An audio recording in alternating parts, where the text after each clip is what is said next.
جب سے مولوی زندگی میں داخل ہوا ہے نا، اس نے تو بیڑا ہی غرق کر کے رکھ دیا ہے۔ سچی بات یہ ہے، مولوی کا وجود ایسا ہے، اس نے دین کو بھی برباد کر دیا، دنیا کو بھی برباد کر دیا، امت محمد کو بھی برباد کر دیا۔ اس نے ہر چیز بیچ کھائی ہے۔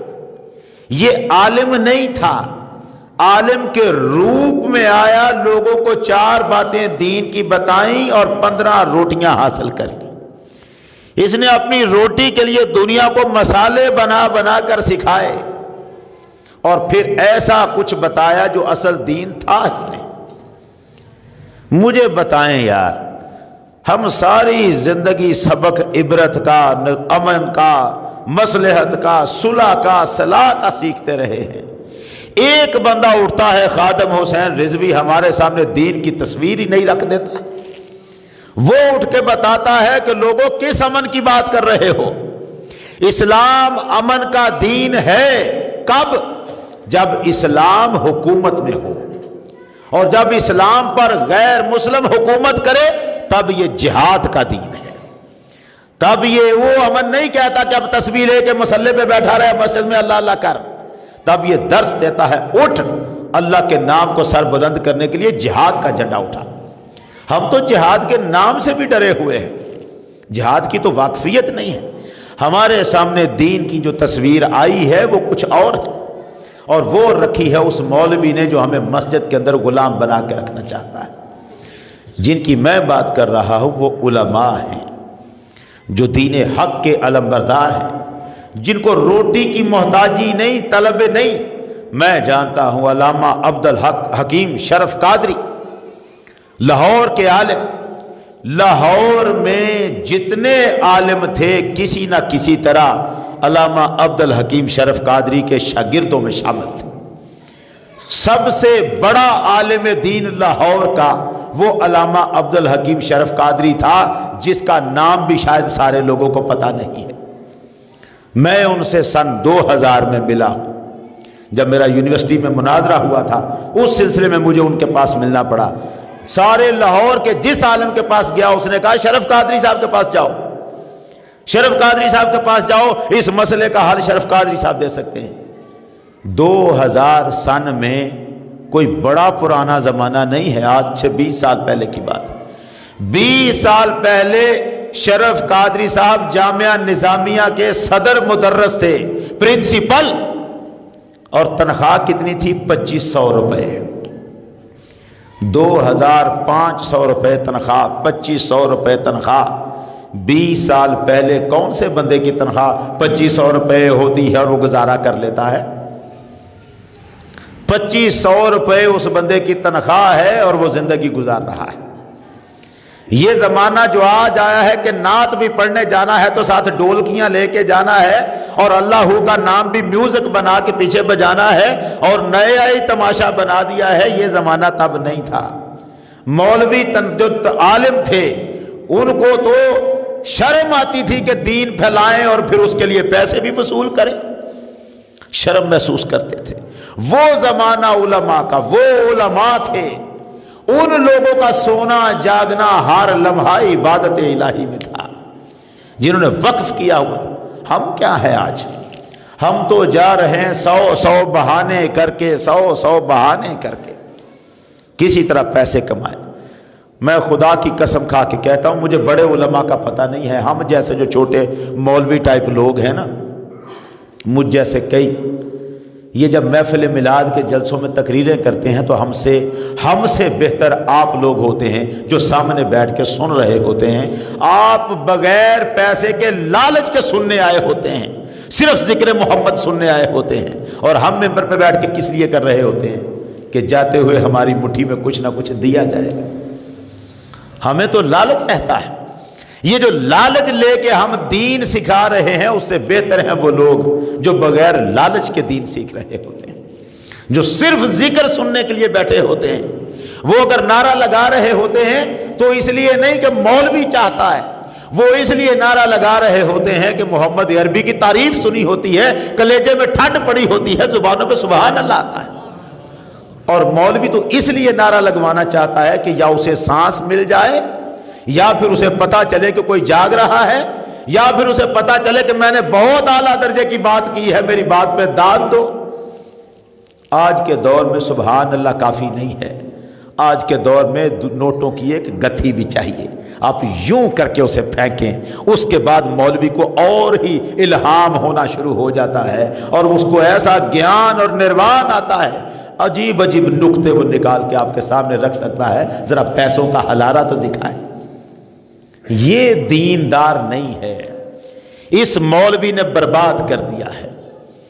علماء کچھ اور لوگ ہیں، ذکر محمد سکھانے والے کچھ اور لوگ تھے، وہ گفتگو کرتے تھے، محمد عربی کی محبت سینے میں آتی تھی، دل جھکتا تھا، محمد عربی کی تعظیم کو جھک جاتا تھا دل، بندہ سوچ کے اٹھتا تھا یار آج میں نے یہ باتیں سنی ہیں، اب سے میں تحیہ کرتا ہوں، میں نے جھوٹ نہیں بولنا، میرے محمد کی سنت جھوٹ بولنا نہیں ہے۔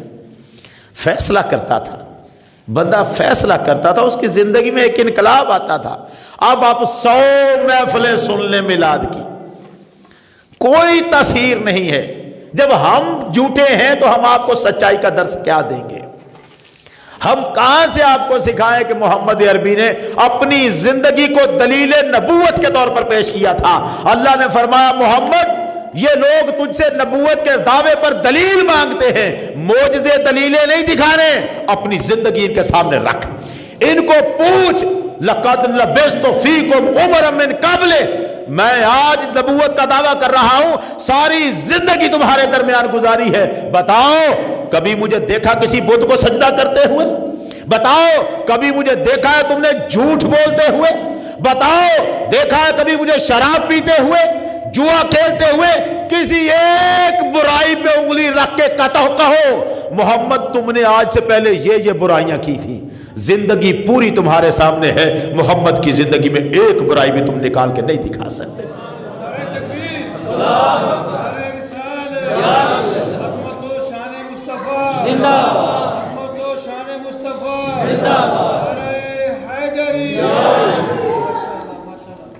وہ معاملہ کچھ اور ہے۔ اب ہم اپنی زندگی کو کیسے رکھیں آپ کے سامنے جن کی زندگیاں جھوٹ سے ملوث ہیں؟ ہمارے یہ دن گزر رہے ہیں، میلاد کی محفلوں میں گزرتے ہیں، روز کسی نہ کسی محفل میں ہوتا ہوں۔ اب ان محفلوں میں کئی مقامات پر ایسے بھی ہوتا ہے 2-2 3-3 4-4 علماء آئے ہوتے ہیں جن کی باتیں سن کر دل کو تقویت ہوتی ہے، سکون ملتا ہے، لیکن کئی جگہوں پر مولوی آئے ہوتے ہیں جن کی باتیں سن کر تکلیف ہوتی ہے۔ کیا کر رہے ہوتے ہیں وہ صرف تماشا لگایا ہوتا ہے، اور اس وقت حیرت ہو رہی ہوتی ہے۔ میلاد کی محفل میں ایک نعت خواں کو کہا جاتا ہے نعت پڑھ، وہ ایک نعت پڑھتا ہے، جب دیکھتا ہے کہ مجھ پر پیسے نہیں پھینکے گئے، دلوں پر اثر نہیں میری نعت کی، اب کیا میاں محمد بخش صاحب کا کلام سناتا ہوں میں، کیونکہ اسے پتا ہے لوگ میاں صاحب کا کلام بڑے شوق سے سنتے ہیں، نعت پہ پیسے نہیں پھینکے، چلو میاں صاحب کے کلام پہ پھینک دیں۔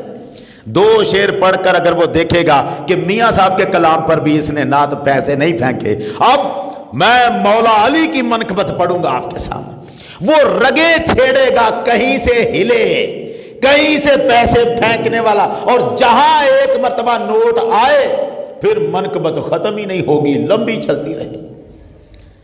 یہ سب پیسے کے کاروباری ہیں۔ میں مفتی منیب الرحمان صاحب کا جو فتویٰ آپ کے سامنے رکھا تھا،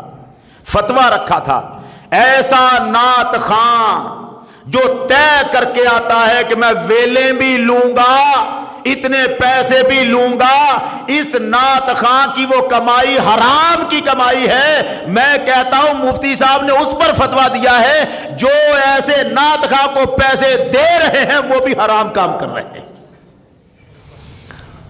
ایسے نعت خواں کو دے ہی کیوں رہے ہیں آپ؟ اس کا حوصلہ بڑھا ہی کیوں رہے ہیں آپ؟ جو صرف آپ کے جذبات کے ساتھ کھیلنا چاہتا ہے۔ سادہ سے بندے ہم پھر کہتے کیا ہیں؟ نہ مکھڑا نہ مکھڑے دا دل ویکھ دے، نہ مکھڑا نہ مکھڑے دا دل ویکھ دے، اللہ والے جے ویکھن تے دل ویکھ دے۔ وہ آوازوں کی بات نہیں ہے، دل کا خلوص چاہیے۔ اگر دل کا خلوص چاہیے تو آپ کے محلے میں سادہ سا بندہ وہ آ کے نعت پڑھے، نہاں بڑا ترنم لگے۔ یہ ڈولکیاں، یہ ڈفلیاں، یہ ساز، یہ سازندے، یہ ضروری ہے؟ اب ان کے بغیر نعت ہی بندہ نہیں پڑھ سکتا، نعت خواں اور مولوی۔ میں پچھلے دنوں کئی ایسی مجلسوں میں رہا ہوں، حدیث رسول ہوتی ہے پتہ نہیں کس کتاب میں دنیا کی میں ہوتی، میں آپ کو حدیث سنا رہا ہوں۔ اب میری مصیبت یہ ہے میں ایسی باتیں برداشت نہیں کیا کرتا، بڑے بڑے مجموعوں میں بھی ہو جائے اگر کوئی بندہ ایسی حدیث سنائے جو حدیث کی کتاب میں نہیں ہے تو اللہ کے فضل سے ہم روک دیتے ہیں، کہاں سے پڑھی ہے تم نے یہ حدیث؟ لیکن بعض اوقات اب یہ سوچ کر کہ لوگ یہ نہ سوچیں کہ ہماری محفل خراب کر رہا ہے، بد اخلاق آدمی ہے، چپ کر کے جبر کر کے، اور پھر اگر میں ایسی محفل میں کہیں بیٹھ جاؤں اور ایسے مولوی کو پسند کیا جائے جو بنا بنا کے جھوٹی سچی کہانیاں سنا رہا ہے اور لوگ اس پہ واہ واہ کر رہے ہیں، میں ایسی محفل میں تقریر کرنا پسند نہیں کرتا، چھوڑ کے آ جاتا ہوں۔ کیا ہے؟ تماشا لگایا ہوا ہے، تماشا ہم نے محمد عربی صلی اللہ علیہ وسلم کا طریقہ ہم نے چھوڑ دیا۔ ایک صحابی حضور کا اٹھ کے آ جائے اور یہ دیکھے یہی وہ دین ہے جس کی خاطر ہم تلواریں چلاتے رہے، یہ وہ تماشے ہو رہے ہیں، محمد عربی کے نعت کے نام پر یہ تماشے ہو رہے ہیں، دین پھیلانے کے نام پر ہم نے جو تماشے کر رکھے ہیں نا، آپ جانتے ہی نہیں کس قدر تباہی ہے، تباہیاں کر دی ہیں ہم نے۔ کھانا فون کر کے پوچھا جاتا ہے آپ کھانے میں کیا کھائیں گے؟ یار کیا کھانا ہے؟ ہم نے خطاب کرنا ہے، بات کرنی ہے، جو سادہ لنگر سب کا ہوگا ہم بھی کھائیں گے وہی۔ لیکن یہاں پر تو مولویوں کی بھی فرمائشیں ہوتی ہیں، مچھلی پکی ہو، گوشت پکا ہو، یہ سارا سلسلہ اس کے بغیر کھایا نہیں جاتا، بولا نہیں جاتا۔ وہ محفل میلاد کسی کو کچھ نہیں دے سکتی۔